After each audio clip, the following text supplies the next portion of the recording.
I want to hear though, Brent, for you, having a kid, man, it just like changes your world and your whole perspective on things and energy and everything changes overnight. So I want to hear a little bit more of your journey.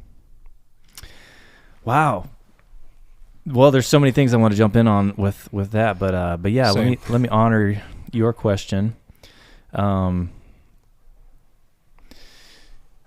Yeah, well, I mean, having a baby, this is my first child, so I'm still in, and he was born, his name's Amos Wilder Campbell, and Great he was name. born, yeah, thanks. Strong, dude. Strong. Yeah, I'm proud of the name. It was a really cool story. Maybe we'll share sometime on the podcast here how the name came to us. It was a very God thing, how the name came. But anyway, yeah, so first child, and he was born December 11th, so just over a month now. So we're still very much, unbeknownst to me, well, it's beknownst to me now, but there's a fourth trimester. You know what I mean? So a lot of mammals will just hit the ground running, literally. But humans, I guess the theory is because the reason humans are on top of the food chain, according to all that, is because of our brains are so big.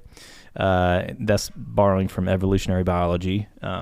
So that's a separate conversation maybe. But basically the idea is our brains are so big that for our brains to be big enough to be smart as we are, we have to Decrease the gestation period down. Yeah, by we like have a to be third. real pliable, and we're super vulnerable that way when we're born. Yeah. But anyway, so yeah, we've been in the fourth trimester stage, and this is my first time through it. Very typical.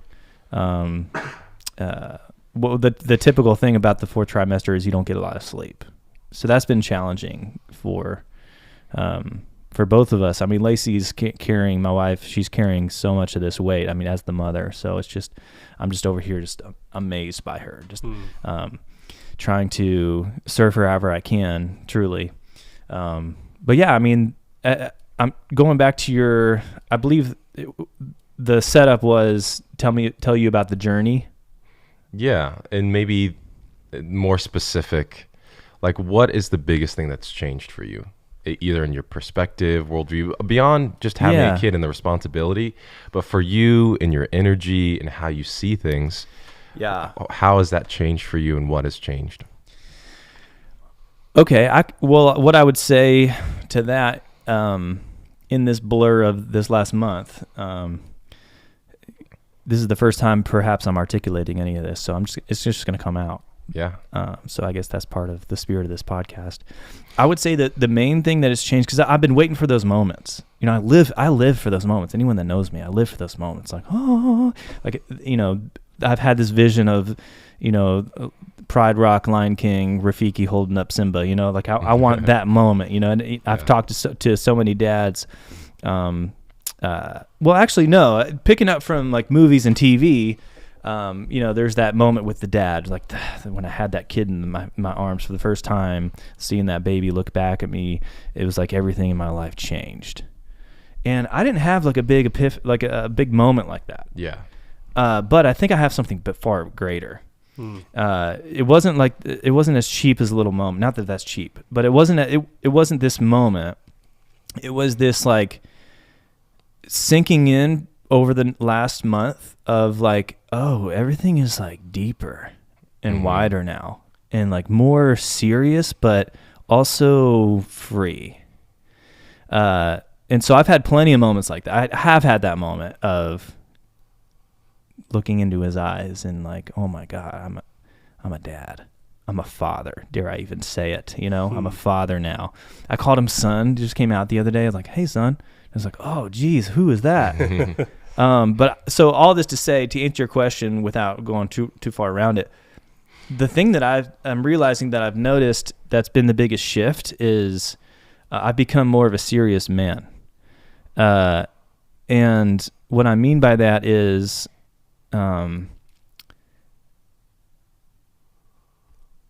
like I know the lines I'm drawing in this. I'm feeling more compelled to draw lines in the sand and to know which hill is the one I'm dying on.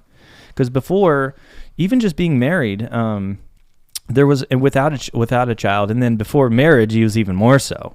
I just had the luxury of not really having to be challenged on what I believe or you know what I mean? I was free to kind of move around and not really confront a whole lot of things, just kind of think about it from the exterior. And now with Amos here, there is none of that. It's very, very serious. Like, no, this is very serious. Right, because you have to pass that down. Any ideas and thoughts like have to be passed down intentionally. So like you can't just wander in ideologies, right? It's like because you either pass it down or you don't. You either agree with it or you don't. So like requires that level of intentionality. Yeah. So to kind of close that out, I would say, I'm not much of a political person, but I know what I think and believe about my values, and I've had to now it's becoming more tactile. And I would say overall too, having a little baby, it's brought me even deeper to just the earthiness of and the grounded nature, the simplicity of life.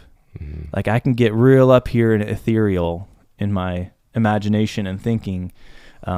But it's poopy diapers, and it's like eating and feeding and sleeping, and it's very earthy. It's very of the earth, and so that's been another epiphany. I haven't really articulated it yet, but because I like to be way up here, like above the storm, like being able to see this amazing perspective. But I've realized. This has helped me realize even deeper that if my feet aren't on the ground, like if I want to fly, I have to first learn how to crawl and walk and move around the ground. And hopefully in that journey, learn how to stretch out tall enough where I can actually get above the clouds too. And so that's been really cool. That's been really cool to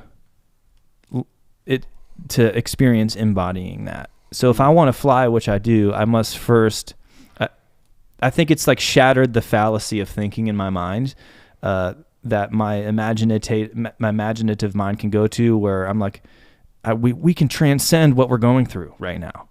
We can transcend with our imagination. We can get out of here. And I'm realizing that, no, we can, yes, but fly, if you want to get up that high, if you want to transcend, you have to learn how to be strong enough with the basics and then get your feet under you and grow that way. It's more organic, I think, and less fantastic, like less based in fantasy. So I would say that'd be the biggest thing, that now that I'm just articulating it now, it's made me more of a serious person in a good way. And I think we've quoted C.S. Lewis, there's a certain type of happiness or wonder that makes a man serious. Mm-hmm. And so that's just taken on deeper meaning.